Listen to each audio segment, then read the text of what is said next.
So, chat, this is Mrs. Train. Welcome to this awesome video.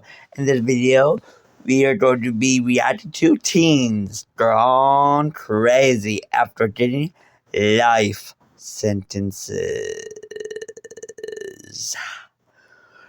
So,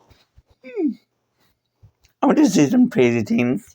Teens often think their whole life is ahead of them, so when they do crimes, they think they'll walk away with a warning or a slap on the wrist. But unfortunately, that's not the case with Daunte Wright. Number 1, Daunte Wright. Wright is charged with felony firearm, armed robbery, and second-degree murder. Back on October 4th, 2016, a maintenance worker found the body of 18-year-old Jordan Clee, a Michigan high school athlete, just minutes from his home. The 18-year-old had died from a single gunshot wound to the back of the head. He'd been murdered in an attempted robbery orchestrated by 19-year-old Jamarius Ellison, 18-year-old Delrano Gracie, and 17-year-old Daunte Wright. Wright was ID'd as the shooter. At trial, Wright showed no remorse for his actions. When Clee's mom was making her victim's impact statement, Jordan looked at her with a smirk on his face. Then he asked to address the court, and he taunted them. I was going to tell y'all, I'll be home soon, or I'll be Keon. I love my family. What an ass. But he wasn't smiling anymore when the judge gave him a piece of his mind. I have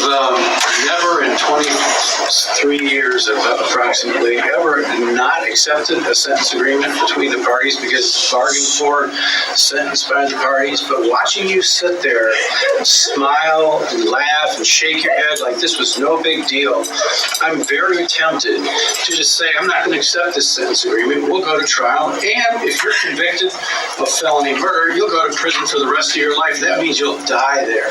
This is the face of someone who just realized they made a terrible mistake. The court took an hour's break for the Clee family to decide if they'd go to trial, but luckily for Wright, the Clees were tired of seeing his face. The sentencing continued, and Wright was sentenced to 52 years in prison with parole after 25. Number 2, Dylan Schumacher. Daunte Wright is plain evil, but coming up close second is 16-year-old Dylan Schumacher. Schumacher's charged with second-degree murder and child abuse. On the night of March 19th, 2013, Ashley Smith said goodbye to her 2 sons and headed for her night shift at the restaurant, leaving them in the care of her boyfriend, Schumacher. She had no idea that would be the last time she would see them alive. 4 hours later, officers from the Springville Police Department responded to a 911 call from Schumacher. The 23-month-old boy he was babysitting was unresponsive. Police raced to the home, but the child was already dead. More alarming, there was bruising all over his face and neck and arm. Schumacher was arrested the next day.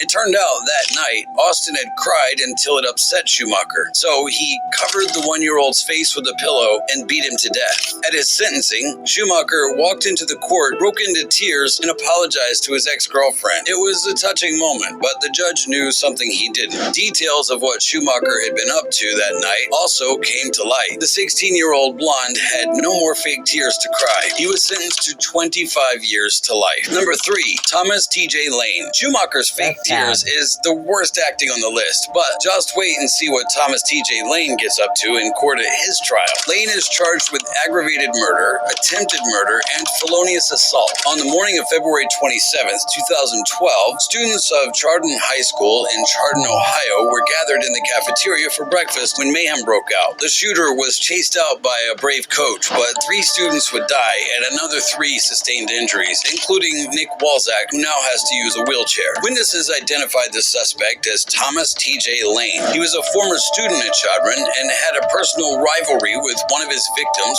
who was dating his ex. Lane was quickly arrested. The court decided he would be tried as an adult. Faced with the death penalty, the teen decided to plead guilty. At his sentencing, Lane entered the courtroom and unbuttoned his blue button-down dress shirt to reveal a white t-shirt. Throughout the victim impact statements, Lane smiled, smirked, and rolled his eyes.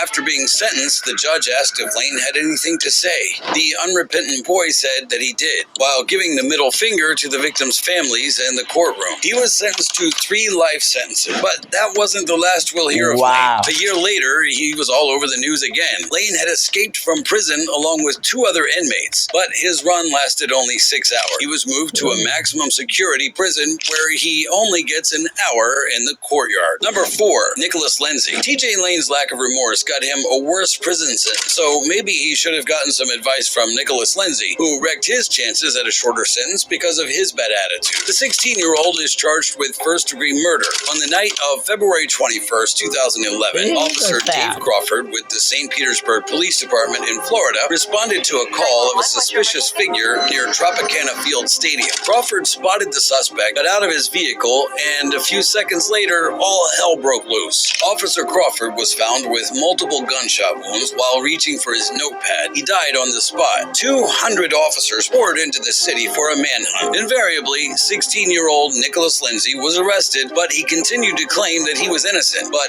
investigators had something up their sleeve. Good old mom and dad. They talked to him for 30 minutes and were finally able to get him to come clean. Lindsay was placed under arrest, and his father left him with stern words. You're doing the right thing right now. You're owning up to your responsibility. It's okay, son. This is the price we pay for the things we do. Though he confessed to the shooting, the case went to trial. Lindsay's defense team wanted the charge reduced to manslaughter. Lindsay was portrayed as a scared teen who had a hard life growing up in an unsafe neighborhood and panicked. Prosecutors thought differently. Lindsay was found guilty and sentenced to life in prison without the possibility of parole. But a year later, an unexpected ruling by the U.S. Supreme Court brought the case back to the limelight. Lindsay had the chance to a shorter life sentence if he played his cards right. During the resentencing hearing, powerful statements were made by people closest to Officer Crawford explaining why Lindsay should spend the rest of his life behind bars. Those around Lindsay argued differently, but the judge was not so sure. Throughout the hearing, Lindsay was unconcerned. When the judge resentenced him to jail, Lindsay grinned. His mother was just as unbothered with the ruling. Number 5, Jacob Morgan. Lindsay's parents are an inspiration to parents everywhere, but these next parents didn't get the memo as they left their autistic son to babysit their baby. Jacob Morgan is charged with unlawful neglect of a child, involuntary manslaughter, and arson. In March of 2015, autistic teen 17-year-old Morgan was left to look after his 14-month-old stepbrother at a Rock Hill mobile home in South Carolina. Morgan, who'd recently developed a fascination with fires, set 2 small fires, one in the living room and another in a blanket in the master bedroom where little Joshua was fast asleep. But the fires quickly went out of control, killing 14-month-old Joshua. The prosecution argued that Morgan stood and watched the house burn without calling for help, while the defense claimed Morgan attempted to run back inside, but the neighbors stopped him. At trial, Morgan was in tears and praying as he listened to the charges listed. When the judge accepted the charges against him, he broke into a fresh bout of tears and collapsed. The autistic teen was sentenced to 10 years in prison. His parents are walking free. Number 6, Keandria Cook. Social apps are a terrific way to meet new people, make friends, and even find love. But for some people like Keandria Cook, they're just a way to find marks. 18-year-old Cook is being charged with carjacking, attempted carjacking, and aggravated battery. In June 2017, Barry Nita and his friend Emmanuel Purcell drove to meet Cook at her job in South Daytona. He'd started chatting with Cook through the dating app called Meet Me. Just seconds after Cook hopped into the red truck, a masked gunman got in as well. The masked gunman was Cook's 17-year-old boyfriend, Kendrick Bass. He fired the gun and hit one of the men. Unable to steal the car, Cook planned another carjacking operation for the next day. This time, she enlisted 4 men. Cook opened the dating app and lured her next target to a South Daytona intersection. She got into the car and then drove to James Street Park. As they were talking, the crew Bass came up, knocked on his window, and carjacked him and took his car. Months later, the 2 were finally caught and brought to justice. Cook entered a no-contest plea, but mother and daughter were in for a shock when the judge slammed her with a 20-year sentence. Cook begged to hug her mother one last time.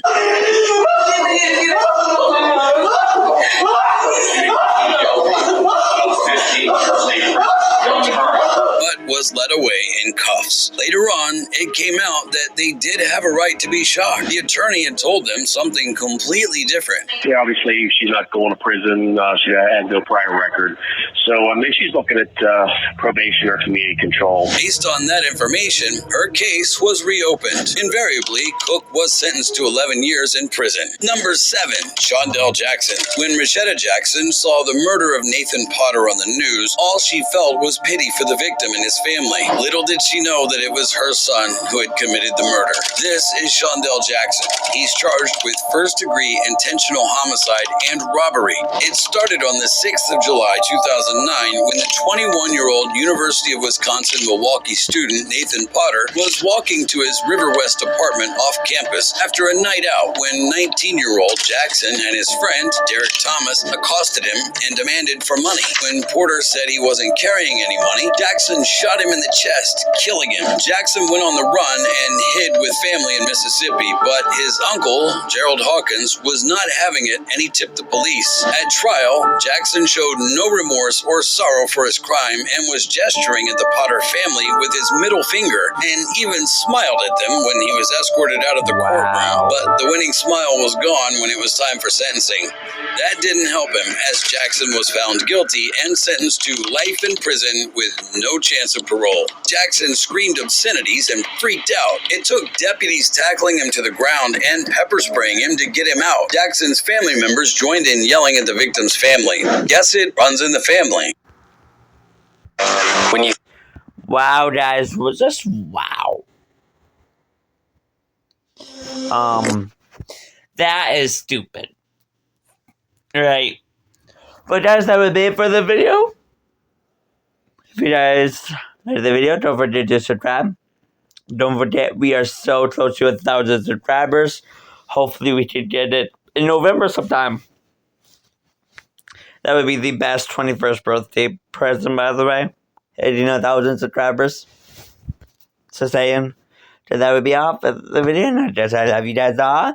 And don't forget to subscribe, share, shoot me, all of it. Thank you. Have a good day.